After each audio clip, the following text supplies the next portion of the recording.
Business owner ka rin ba? Nagpaparenta ka ba ng bahay, apartment, o di naman kaya ay mga bed spacer natin na tinatawag? So kung ang kailangan mo ay mga acknowledgement receipt, guys, I got you. Ito na yun, no? Ito na yung forms natin na pwedeng kong i-offer sa iyo. Na sure ako makakatulong to para ma-monitor mo kung ang iyong mga lessee ba ay talaga naman na nakakabayad on time. Especially sa monthly rent nila o di kaya naman ay sa kanilang electric bill at water bill. So, napakaganda nito guys kasi 50 pieces na yan. And then, syempre, binded na siya. And then, ito, yung white copy, para yan sa ating mga tenant or lessee na tinatawag. Yung yellow copy, yung duplicate natin. Mas maganda na meron tayong duplicate copy para every now and then, monitor talaga natin kung sila ba is bayad on time. So, ito is makikip ninyong maigi and then, syempre, very colorful din siya.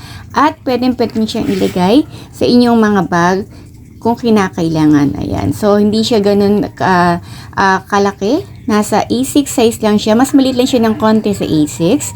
Ayan. And then, guys, if ever na gusto mo nito, nasa comment section yung link. Check out na.